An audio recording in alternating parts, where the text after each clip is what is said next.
Welcome back to another episode of JabNSlip, episode 3. You know what I'm saying? We're missing Ronnie right now. It's Thanksgiving, but shout out to Ronnie.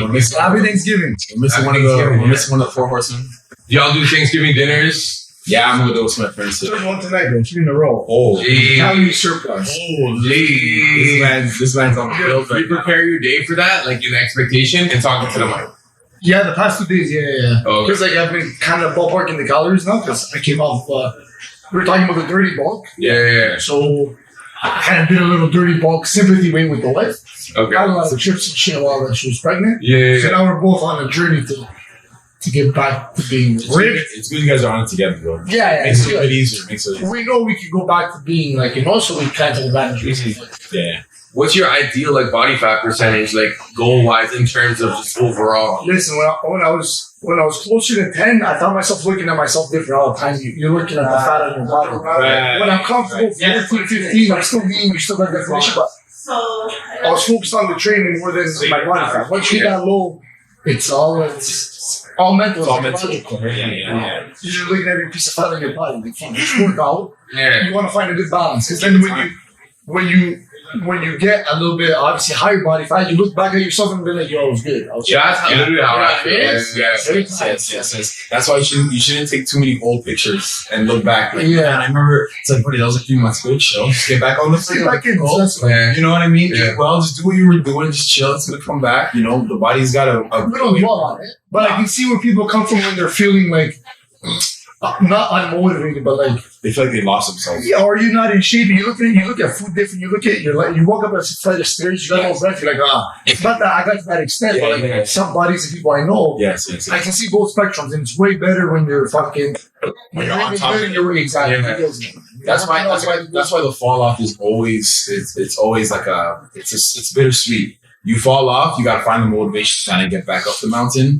But once you're up the mountain, you're like, I don't want to leave, go back down. Like, you know what I mean? So I always tell people, the quicker you can kind of get yourself out of that slump, the quicker you'll get back to that normal. Exactly. You're in the field too, so it's a lot easier for us, right? Yeah. We do it all the time. I can see people's headspaces and how it's difficult. You just gotta get going. Even if it's one day a week, it's better than no days a week. That hump is real because I even got to that point recently where I used to be able to do like 10, 11 pull-ups, 50 push-ups. I was lifting heavier. Then I lost like weight. I lost some muscle. And now like you're kind of like having to rebuild. Yes. And as long as you don't get your ego involved and you're not like, man, I used to do Yes. You just gotta take it for what it is.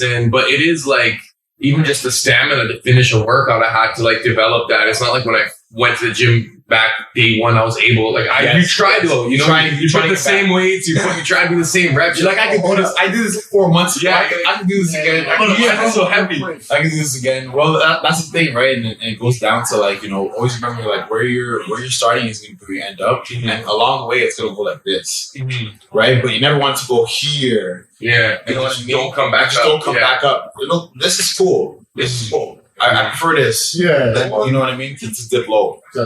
Yo, speaking on bodybuilding and physique, bro, you're doing a physique contest. Yeah, man. A lot of people actually don't know that. But yeah, actually, my boy Steven, who actually helped me, like, and motivated me to just try something new. You know what I mean? I've been training people. I've been doing my boxing thing, and like, I'm not fighting right now, so I want to keep my body tip top, optimal shape. So what better way to do that than But you're jacked.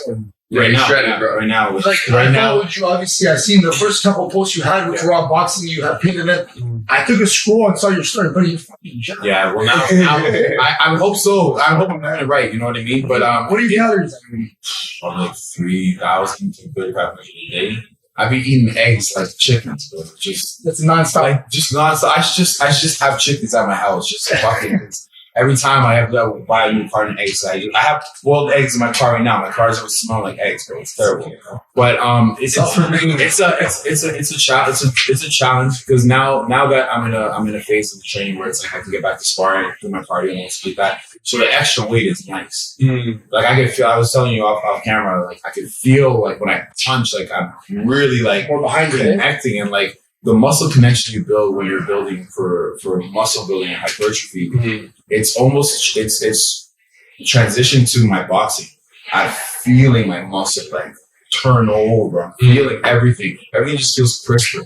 Well, as you're building, you're always staying active, right? Like Yeah. Especially people that they're like, oh, they were such a good soccer player or hockey player, but they put on so much size and less than touch. As long as you're keeping that into your routine, like the specific skills and the conditioning, then you'll slowly adapt to why you grow, right? Yeah, so that's a good point. So I learned basically how these fighters move up in weight class and they still maintain some speed. Because you can put on muscle and still be doing straight conditioning, training those fast twitch muscles, and still keeping and being explosive and keeping that snap in your punches. So you kept that speed, you found? Or do you feel? I'll be honest. I can feel there's a slight speed difference for sure. Lower speed went down, other things went up. Other things went up. The trade-off is a bit worth it, right? But it'll be interesting when I go back down to my usual weight, which is around 158, 160 flat. Right now I'm like 165, 166. Like I can feel that extra 6 pounds without a doubt. I can feel it in there. But it comes with this power, man. Like you're just like, whoa. Well, it's like the less I try, I still have it. You know what I mean? Yeah. So it'll be interesting. I'm like a month out from the competition. I think even as you taper back down in weight to what's more comfortable for you, I think your power and explosiveness will still be a little bit higher than it was before. Yes. And now your speed's going to come back up, and it's a balance. Yes, it's a balance. It's a balance. And then eventually I'm going to plan to get back in fight shape again. You know what I mean? So I never wanted to stay too far away from it. It was actually hard in the beginning. Steven knows. Like, he was calling me. I'd have to, like, hide, like, I was sparring and, like, shit like that. Because I'm like, this guy's going to know I'm sparring. He's going to get so upset. He saw me sparring with him. He goes, bro, we're done. I'm not training you anymore. I told you get around it. Bro, like, what's the conditioning when you were sparring? In the beginning, it was tough because I forgot what it felt like to have muscle soreness. Yeah, true. Like I forgot what it felt like to lift weights. Oh, I did flies yesterday. I feel my chest, rip my muscles, and then go in there and start. That was the most uncomfortable. You need more recovery, right? Yeah. I needed more recovery. I needed more food. Like I couldn't go in there and get banged up. You know what I mean? Because my body was already banged up, so I was more reluctant, right? But now that my body's used to this weight, now I'm moving better, and I'm getting back to a point where it's like, okay, I'm doing my cardio, I'm doing my shadow boxing, I'm training the resistance. Yesterday I did like 6 rounds, hard rounds, so I felt better. You know what I mean? I feel better. So and now it's getting to that balance point now. You know what I mean? So it'll be interesting when I really start to take it back down. Yo, I can't lie. So I used to go on like a lot of runs. And I was at one point, I was doing like 15, 16K runs. Whoa. I was like, you guys are Balboa. That's crazy. I've never Low-key, I've never done more than 5, guys. Like, no shit, I've never done more than 5. That's crazy. Yeah.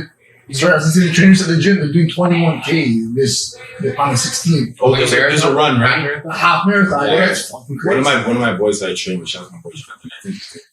You're running 2 hours, and that's if you're doing good time. Like what? That's crazy. Like, how did you even get into the mindset of even like being like? What do you think about for 2 hours? Like, what do you?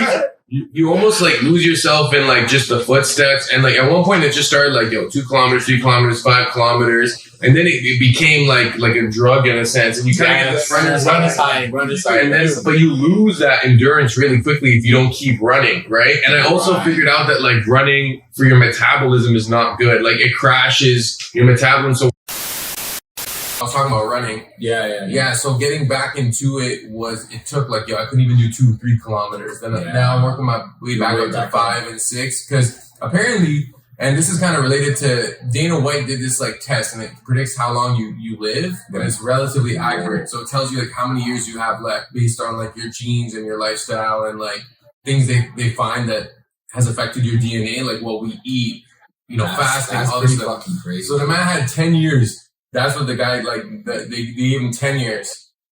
And then he started to, like, get in shape. So he's ripped now. Now he's, like, shredded. And he's, like, 40-something. Yeah. And before he was, like, I'm pretty sure he was doing some kind of thing because he had a lot of muscle, but he wasn't healthy. A lot of those guys are doing that stuff. 90% of them.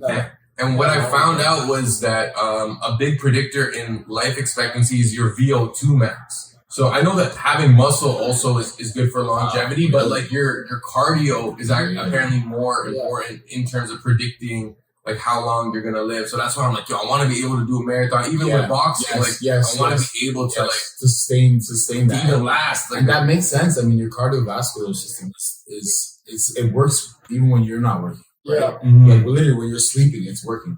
You know what I mean? So you're always breathing, right? So it is definitely something that needs to be maintained and needs to be tested.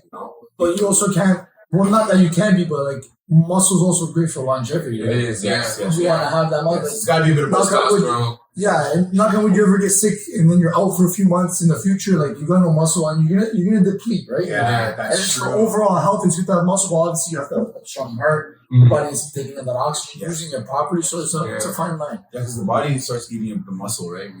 When you're sick and stuff like that, you don't feel like you get a reservoir. Yeah, you got something to tank. Yeah, if you don't use it, you lose it. But I think once you have that extra muscle on you, it's easy to get back worse. Oh, yeah.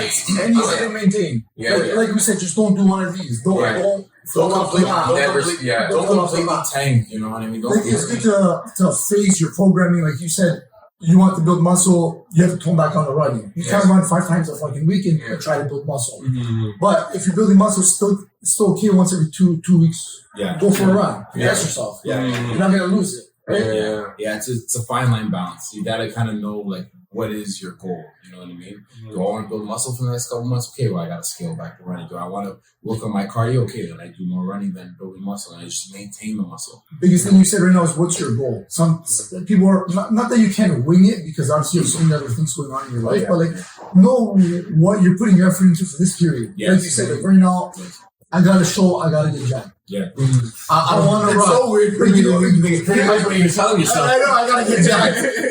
A goal. Not that you were jacked before. I got to build muscle. Yeah. What's the goal, right? Like, now, like, say you have a fight in 2 months, 3 months, I got to get in fight shape. Right. I want to get my VO2 max up because I can't breathe. Yes. Small stuff like that, right? What's the best way to lift for fighting and for boxing versus hypertrophy? Because you're doing both, right? And you have recommendations for your fighters on how they should lift. Yeah, so I always tell them you want to train for the like a fighter, right? So you don't need to have huge bulging muscles. What you need to work on is actually your fat twitch muscles. So the explosiveness of your punches, your rotation, your core strength. Your core is everything. Your core has to be, and I'm not just talking about just the abs you can see. I'm talking about your obliques, the whole nine, because we're always here, right? So your ability to transfer your power through the kinetic chain from the ground all the way up to the body, it takes those fast twitch muscles. So you're training more explosive stuff. So you see fighters, they'll be doing like chest presses and they're exploding through it, or they're doing landline presses and they're exploding through it, right? Or they're doing you have the light weights, like 5-pound weights, and they're just punching as fast as they can, because it has nothing to do with the size of the muscle. It's the way the muscle can be put out and retracted back in. As a byproduct, they're still big. They're still, like, how many fighters you see in great shape and they still got lots of muscle. They're not necessarily training for that. It's a byproduct. Yes. I ask you a question. Say you were eating, you said you were up to roughly like 300 to 3,500 calories. Maybe you were like just under 3,500. If you're eating 3,500 calories right now, but you were sparring and boxing every day, hitting the bag, still doing all your training you're doing for nothing, you still would have got a little bit bigger? Yeah, I still would have seen the results. That's the thing, right? And you have to know your body type. I know my body type. I told my boy that's helping me train for Steven again. I told him, like, man, I know I'm gonna get big fast. Like, it's just genetically embedded in my genes. My dad, who's almost like 70 years old, for sure is ripped. Like, it's genetic. So I knew I was gonna get big fast. I was more worried about how it was going to affect my boxing skills. That was my most, like, I gave him pushback. I was like, nah, I'm not going to get that big, bro. Like, don't try to get me to 100. And he's like, stand, like, I'll get you back down. So we have to literally explain the process and how it works, right? You're also an athlete that's dialed in, right? So you've been dialed in with food and your sport for so many years. So now any new stimulus that your body's given, your body's great at wanting to adapt to that new stimulus. So right now, you went into a hypertrophy style training. Your body's going to adapt. It's a new stimulus. Your body wants to adapt to what it's doing. Now, even when you're phasing your programming, which that's an amazing thing, but that can also be not a bad thing, but you have to know when to switch that programming. Like for you right now, 2 months may be the fine line and your body doesn't want to build. You're going to plateau. Then switch that fucking switch it up. Right? So your body's always adapting. So then you're getting the strength in that one, you're getting the speed in that one, and you're always adapting. That's how you always grow as an athlete, right? Yeah, you always want to try something different. That's such a good point, because a lot of people feel like they plateau and they don't understand why they plateau. Well, you're doing the same thing over and over. And I always tell people the first 2 months of starting any fitness program, you're going to feel amazing. you're not going to see results. This is the best program ever. I love the kettlebells. That's why it's you. That's why it's you. You just have to do it, right? That's why I hate these gurus that are like, oh, do you want to build lean crazy muscle in 30 days? Let's stop. Yeah. Let's stop.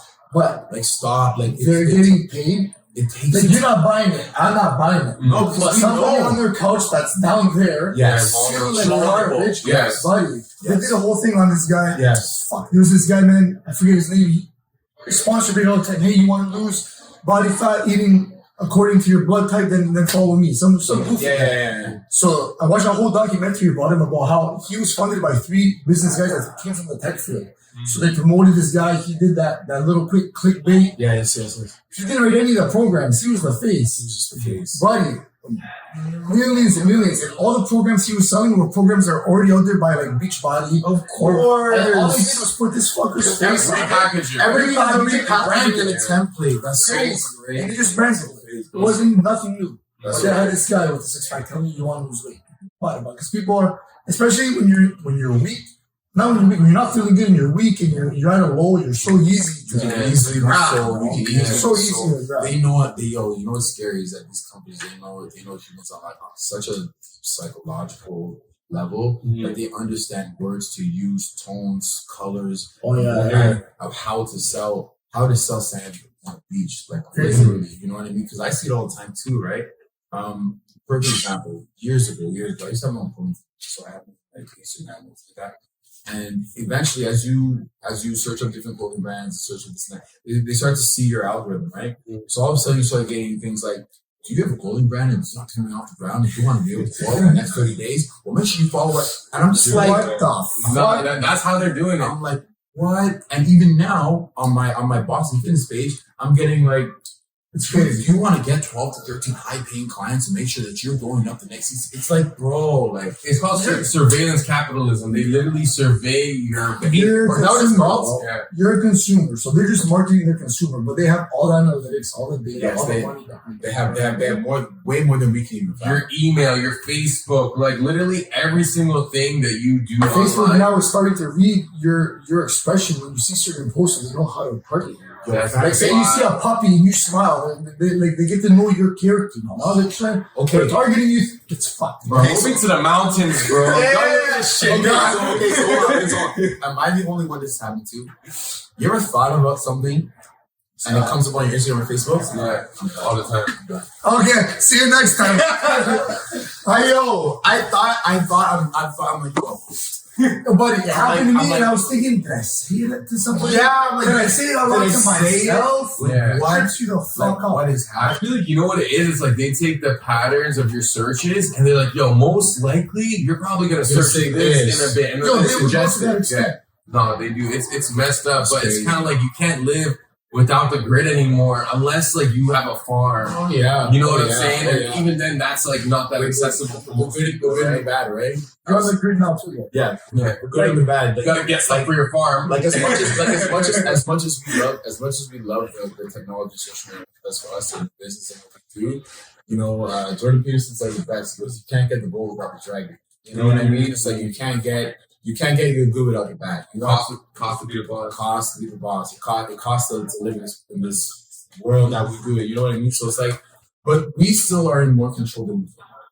And as much as we feel like, yo, I don't know how to deal with that or not. Like, how do they do it? We just have to literally watch what we do. Like, hold ourselves accountable with the content that we put out, the content that we watch, the people that we follow. Everything can just be surrounded by one thing. That's what I like about my Instagram now. Only boxing sneakers.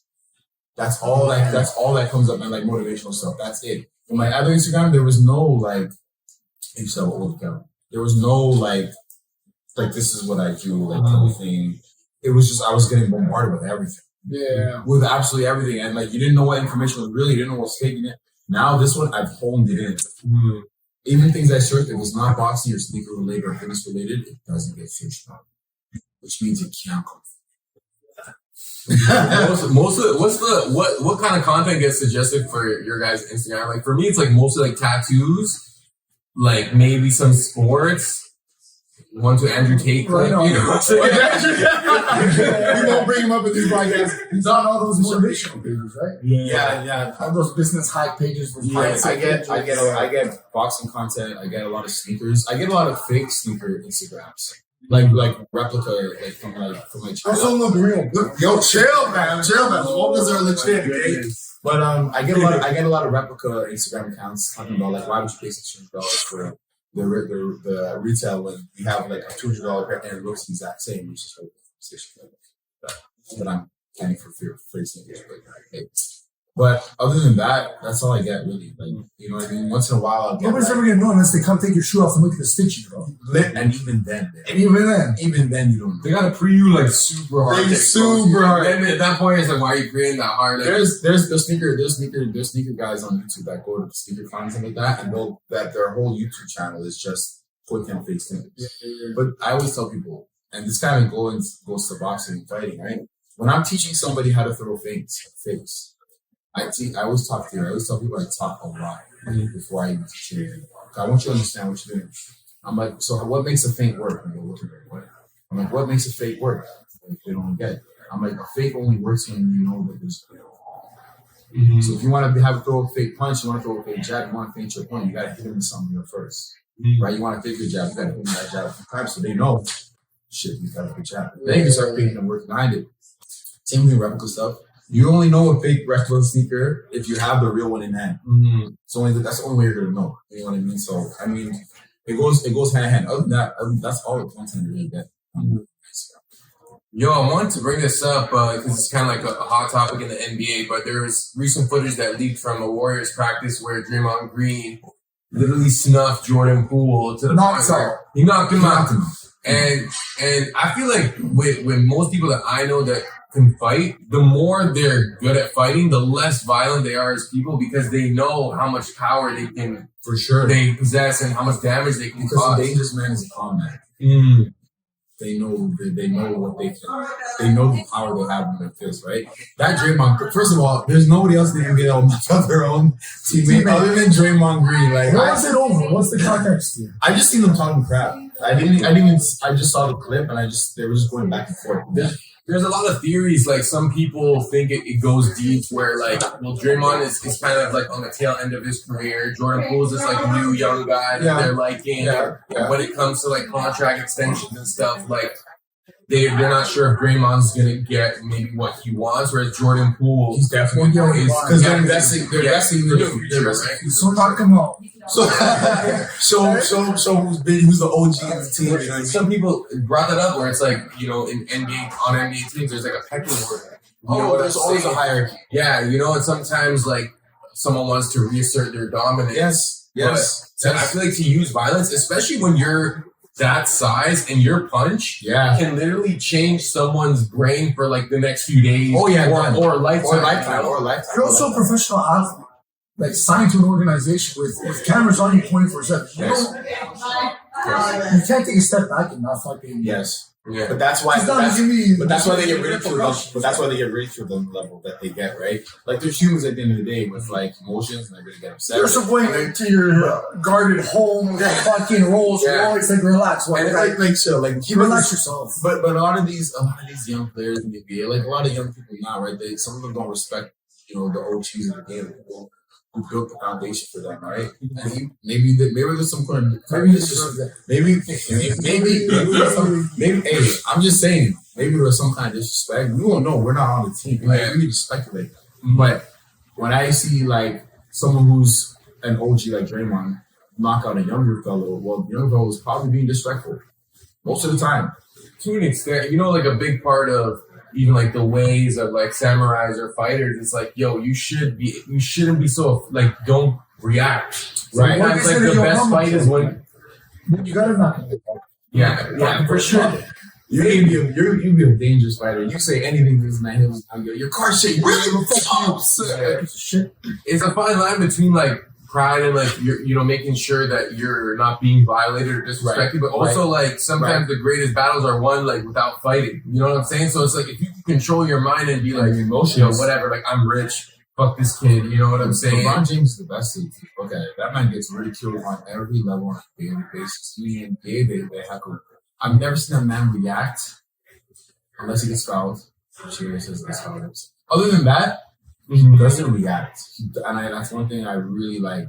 LeBron James, like, he's one of those guys who look at, like, he knows how to control his emotions. Apparently, in his first year in Miami, where like they were kind of like the villains, he tried to embrace that and tried to like kind of like, yo, like, what you got hitting on me on my shoulder. Yeah, that didn't work in his favor. You know what I'm saying? Until he had to get to that point, lose, reflect, and be like, you know what, like, I gotta go back to what worked. And that's the trial and error of keeping your ego and your pride in check, right?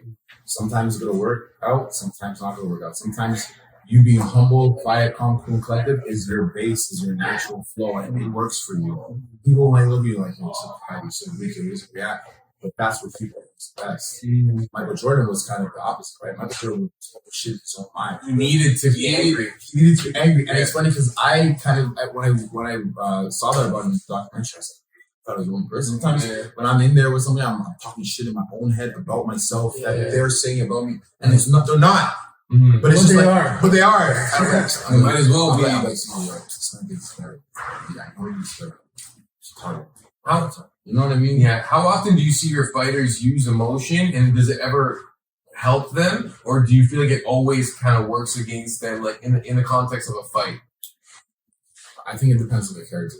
You know, their emotions can be used and controlled and output in a way where it benefits you when you're in control of using it. Like, you take it. Okay, this is emotion. I'm going to take this. That's a choice. That's you using emotion like a battery and controlling it. You're handling emotions. Right.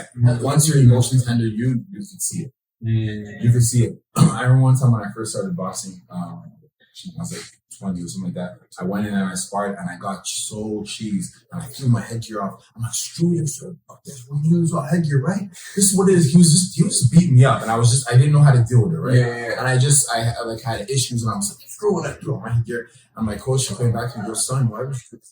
I'm like, no, this is boxing, right? We hit each other, right? Like I was just like, right? I was like tweaking basically. Yeah. And my coach goes, you know, if this is the 4-round fight, I would just go in the towel. Why? It was because he's already beaten me. And from that time, I never like. You've changed. I've changed. I've never lost it in the ring. I've never like just keep it composed, just kept it composed. But I'll talk my shit sometimes. My boy Jose knows that. My boy Jose, shout out to Jose. He knows that. Sometimes I'm in the ring, I'm talking to him. I get like, some of that bullshit. But really, it's for just to keep myself in check. You know what I mean? So whatever works. I think it works for hand in hand. You know, you gotta use it sometimes. I feel like if you let your opponent get an emotional reaction of you, that psychological game, they kind of have an edge. You know, like it's better to be stoic. Like Conor McGregor, he would always do that. He'd try to purposely anger his opponents. Yes. The opponents come in like raging, then he's calm. He's moving and just reacting and just countering off their emotion. Exactly. Right? Yeah. 100%. Mayweather was great at that too. Mayweather is one of the best at that. He would talk all his shit because he knows the motherfuckers who are trying to go in there and take his head off. And he's cool. You ever see his facial expression? His facial.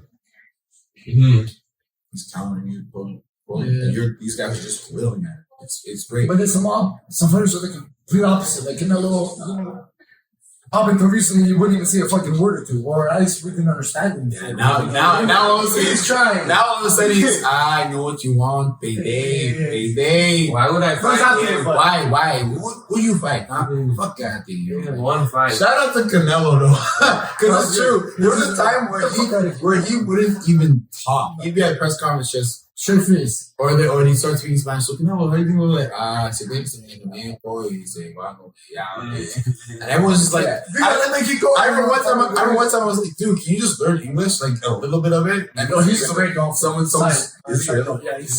Yeah, he played one of the last primes. You know what's interesting that a lot of these athletes play golf. Sick. I think once they get money and they're like in these certain circles, and it's like a de-stress for them too, right? De-stress, and also, but it's such a challenging fucking sport that if you play and you have any kind of competitiveness, especially with yourself, to like be better and do better, and you go out there and try to hit a little ball and hit it. Yeah. And you're the kind of guy that, like, you box, you're adapting, you're learning, you're trying to get better. You can hit that fucking up, buddy. I think it sucks you right in. And I think also, it's a way, I forgot what it's called, but a lot of athletes do, they're doing their sport and they'll do another sport to kind of like balance it out. Yeah. You know what I mean? It still gives you that like competitive and athletic drive fulfilled, but it's not as physically risky either, right? Curry's a sick dog. Curry golfs too, right? Curry's disgusting. Tony Romo, Michael Jordan has a fucking... Curry be golfing the way he shoot. I know that for a fact. He's a stud. Sometimes I see Curry shoot and it looks like NBA 2K. Like, but he's in the new PGA game. He has some character, I swear to God. There you go. Crazy. That is hella. Michael Jordan's course, if you're on the 17th hole and you want a beer, Jerome will bring you your beer. You don't gotta wait for no chick to come bring you nothing. That's how it should be. If I'm paying that much money to be on the golf course, bring my beer. A George. Yeah, and a cigar right there. And a cigar right there. I think that the golf culture, one, like you see all these business people conduct meetings over like golf. You know what I'm saying?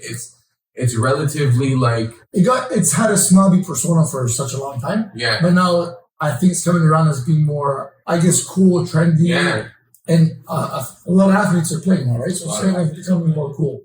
Mm-hmm. Should we do a game of golf? Yeah, I'm down. I need a lesson. I saw a golf course, golf club once, and I threw my back out. Like, no. I'm thinking mini putt though. Mini putt? Yeah, that's my thing. Never lost to my girl in mini putt. That's all I do. I'll get my girl in mini putt. Just to destroy her. And obviously, girls be like, yeah, you're not gonna win, and I'm like, no, trust me, you're not gonna win. This man's paper and pennies, testing the air before he shoots. Look at her like, trust me. I've been walking my shots before. I'm like, okay, if I hit it here, I'm ready. Yo, Johnson, man, that's crazy. Was there anything else you guys want to address? I feel like we got everything off the table. Yo, it's gonna be my last episode for a month, boys. Motherland. Yeah, let's head into Turkey. You know what I'm saying? Motherland. But you need that though. You need that reset. I need some sun, bro. I need to get out of Ontario specifically. You know what I'm saying? Like Ontario. Shout out Boxing Ontario for the amazing course. How was that? How was that actually? What was that like? It was good. It was good. It was good to hear their perspective because they're national coaches, right? So the way they take care of their athletes and she was saying how they went to Ecuador and there was an earthquake and they've never fucking had to deal with an earthquake before and water was short and it's a different perspective. Yeah. But it's cool. Now, different perspective. We did some sparring after the thing because we're all hyped up the box. But it's been a while. Yeah. Completely different. Hitting the bag, man, it's different. I gotta get better at. I gotta throw the right hand more free. I throw it and I get stuck. Once I get stuck, I'm getting tapped. But then I gotta learn what it's like to get punched. Punch me in the fucking face. And I was like, no. You wore most darts and you wore helmets. Then you get punched in the face and then you're like, why do I feel like that the next day? But it feels good. Concussion. Yeah. But yeah, then we're talking about concussions. Yeah, definitely. Maybe a little concussed. Mike did this whole episode with a small concussion. No animals were harmed in the filming of this episode. No, it was good. Good experience. Shout out to them. Actually, we touch on that on the next episode too. Talking about that one around sparring the long term that. More technical sparring. We're wailing each other in the head. So does that mean LFG is gonna start hosting fights? So this week we're registering the club as an official boxing gym with Boxing Ontario. Job bombs. Which will be it's sick, it's good. We got all the coaches are registered coaches now, not just a 9-round or experience kind of thing. And then I'm gonna meet up with Sting because I know they're putting a ring there. So we're gonna start registering all our fighters. We'll register all the fighters, host more sparring nights, host more programming, and then see where it goes. We got the East End, we got the West End, we got Central. Let's see, but ideally, we want to put a ring here. Big things coming. Yeah, big things. We'll see what happens. So, big things are but it's gonna be good. Good. All right, boys. Well, happy Thanksgiving. Happy Thanksgiving. Thanks for tuning in. Shout out to our guy Ronnie. Episode 3. Yeah, shout out to Ronnie. And until next time, make sure you comment, subscribe, follow us on Instagram, JabNSlip.tv. Comments. Follow us as individuals. You know what I'm saying? And if you guys ever want to spar, you guys just holler too. We got Tuesday, Thursday night, 9 o'clock LFG, and then we got Ajax every day. Tuesday, Thursday, every day. Tuesday, Thursday, 7 p.m. Don't be late. That's what happens. So once you're done there, you're coming straight here. Basically, you got half an hour to drive. So I have to check out. You're hungry. Because you got a competition, bro. You got to win that shit. Oh yeah. Go practice your posing. That's all. Definitely.